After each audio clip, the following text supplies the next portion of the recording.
behind every event, there is a curriculum for correction. The trouble is, we often don't know what the correction is, and we often judge the events based on our internal egoistic lens.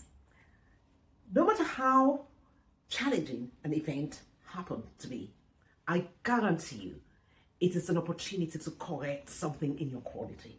I guarantee you. You may think that, oh, I'm happy about a relationship today. If the relationship is born from egoistic feelings and tendency or intention, I guarantee you it will unfold in ways that will show you truly that your intention was never honest, pure, or truthful. And you will have to correct that intention. You will have to correct it. And equally, if it was good, that relationship will flourish.